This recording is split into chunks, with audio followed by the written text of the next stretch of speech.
Assalamualaikum warahmatullahi wabarakatuh. Perkenalkan, nama saya Wahyu Ramadan Surya Satria Agung dengan NIM 205900071 Prodi Pendidikan Jasmani kelas A. Pada kali ini saya akan membaca dua permasalahan guna mengumpulkan tugas akselerasi teknologi informasi. Yang pertama yaitu permasalahan budaya literasi teknologi di Indonesia, dan yang kedua yaitu bentuk-bentuk pelanggaran dalam penggunaan teknologi informasi dan komunikasi. Permasalahan yang pertama yaitu budaya literasi teknologi di Indonesia. Teknologi adalah salah satu unsur pokok dalam pembangunan yang terencana. Tanpa adanya teknologi, maka perubahan zaman tidak akan secepat dan secanggih seperti sekarang. Salah satunya perkembangan teknologi yang sangat pesat yaitu teknologi informasi. Teknologi secara langsung mengubah pola pikir serta perilaku masyarakat, khususnya masyarakat Indonesia. Tidak bisa dipungkiri, perkembangan teknologi informasi membawa dampak bagi masyarakat, baik itu dampak positif maupun negatif. Dampak positif dari teknologi yaitu membantu mempermudah pekerjaan bagi manusia untuk melakukan suatu pekerjaan. Contohnya dengan adanya elektronik tentu akan mempermudah pekerjaan manusia. Tidak hanya itu, banyak sekali dampak positif yang dirasakan oleh manusia dengan hadirnya teknologi yang canggih. Hal ini dapat dirasakan oleh kita bersama yang sekarang masih menggunakan teknologi tersebut yang dibutuhkan dalam kehidupan. Dampak positif telah kita ketahui, tidak lupa juga terdapat dampak negatif dari perkembangan teknologi seperti besarnya angka sikap individualisme serta egois dari sesama manusia. Hal yang berbau tradisional banyak yang ditinggalkan, hilangnya sikap tegur sapa antar sesama manusia, dan masih banyak lagi. Persoalan ini menurut saya harusnya diatasi oleh masyarakat serta pihak yang memiliki tanggung jawab memberikan pemahaman yang baik kepada pengguna teknologi agar menggunakan dengan sebijak mungkin teknologi, sehingga terhindar dari segala yang tidak diinginkan. Perkembangan teknologi juga sangat mempengaruhi budaya literasi, khususnya di Indonesia. Kita semua tahu bahwa literasi itu sangat penting, namun nyatanya Indonesia merupakan negara yang tergolong rendah akan budaya literasinya. Budaya literasi di Indonesia beberapa tahun yang sudah lalu sangat rendah. Hal ini terjadi karena kurangnya kesadaran dari masyarakat akan pentingnya budaya literasi. Kurangnya minat masyarakat terhadap budaya literasi di Indonesia bukan tidak langsung dipengaruhi oleh perkembangan teknologi yang merambat seluruh aspek kehidupan manusia. Dalam hal ini adalah masyarakat Indonesia sendiri. Kurangnya minat literasi bukan sepenuhnya tanggung jawab pemerintah, tetapi tanggung jawab bersama, khususnya diri sendiri. Sejauh ini pemerintah sangat mendukung meningkatkan budaya literasi di Indonesia untuk menantang anggapan bahwa Indonesia adalah salah satu negara dengan tingkat literasi sangat rendah di dunia.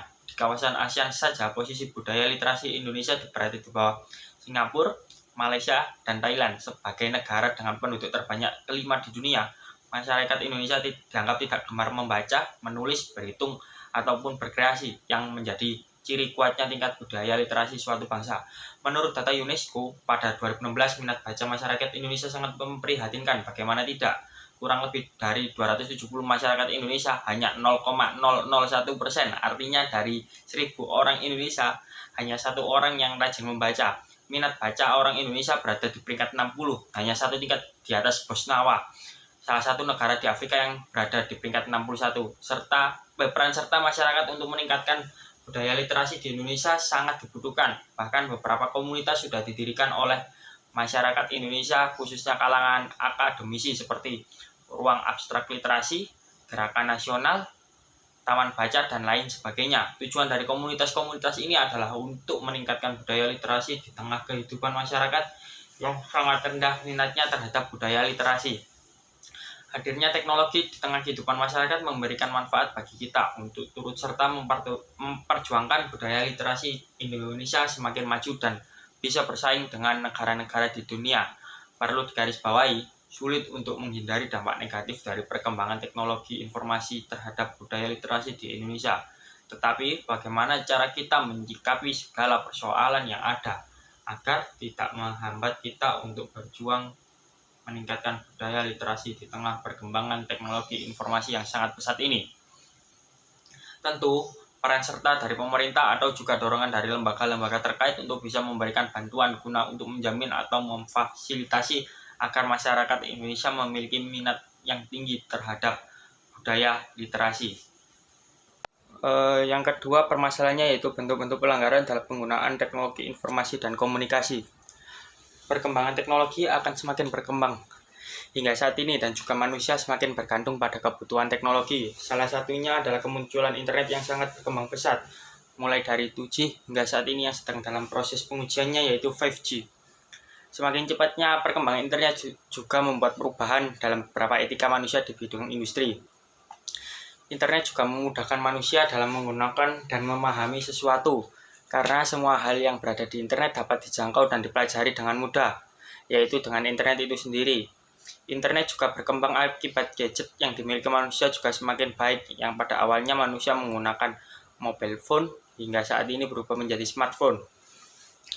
Dengan segala kemudahan itulah membuat kita merasa menjadi semakin manusia yang modern dengan fasilitas-fasilitas teknologi yang tersedia. Akan tetapi, ada saja orang yang menyalahgunakan perkembangan teknologi ini dengan melakukan pelanggaran pada penggunaan teknologi informasi dan komunikasi. Ya, itu semua sih kembali lagi pada masing-masing individu yang menyikapi perkembangan teknologi informasi dan komunikasi ini secara positif atau negatif. Berikut contoh pelanggaran dalam penggunaan teknologi informasi dan komunikasi, antara lain hacker dan cracker. Kata hacker yang pertama kali muncul dengan arti positif sih untuk menyebut seorang anggota yang memiliki keahlian dalam bidang komputer yang lebih baik ketimbang yang telah dirancang bersama. Sedangkan cracker adalah sisi gelap dari hacker dan memiliki ketertarikan untuk mencuri informasi, melakukan berbagai macam kerusakan, dan sesekali waktu juga melumpuhkan seluruh sistem komputer. Yang kedua yaitu denial of service attack atau DOS attack. Denial of service attack adalah suatu usaha untuk membuat sumber daya komputer yang ada tidak bisa digunakan oleh para pemakai. DOS attack ditandai oleh suatu usaha eksplisit dengan penyerang untuk mencegah para pemakai memberi bantuan dari penggunaan jasa tersebut. Yang ketiga yaitu pelanggaran pirasi. Pirasi adalah pembajakan perangkat lunak atau software. Untuk membajakan perangkat lunak yaitu memasukkan perangkat lunak ilegal ke hard disk. Softlink atau pemakaian lisensi juga melebihi kapasitas penjualan CD-ROM ilegal, penyewaan perangkat lunak, dan download ilegal.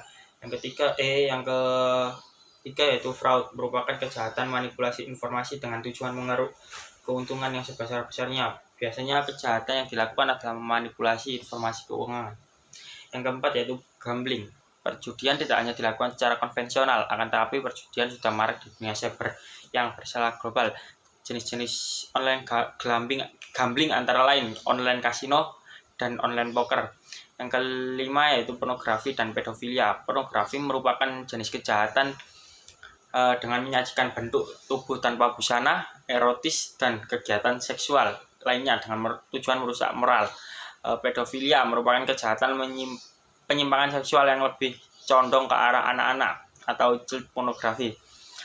Kominfo sudah menyiapkan 3 jurus pendekatan dalam menangani penyalahgunaan TIK, yaitu pertama pendekatan teknologi, yaitu upaya melindungi pelajar dari konten dan akses situs negatif melalui sistem penyaringan konten negatif, yaitu Trust Positif, DNS Nawala, dan sistem whitelist Nusantara yang menyediakan rekomendasi situs-situs positif. Yang kedua yaitu pendekatan hukum, di mana UU Informasi dan Teknologi Elektronik pasal 27 sampai pasal 29 menjelaskan mengenai perbuatan yang dilarang untuk disebarluaskan karena berisi informasi kesusilaan, perjudian, penghinaan, dan pemerasan, berita bohong dan sara, dan ancaman kekerasan, serta UU tentang pornografi dan UU tentang hak cipta. Terakhir yaitu pendekatan sosiokultural, yaitu dengan melalui pelatihan agen perubahan informatika, internet cakap, dan relawan TIK, pembuatan video animasi digital di Hero Indonesia, serta melalui penyelenggaraan berbagai kompetisi seperti Aikta, Duta Internet Cakap, Kartini Next Generasi. Sekian dari saya, kurang lebihnya mohon maaf. Wassalamualaikum warahmatullahi wabarakatuh.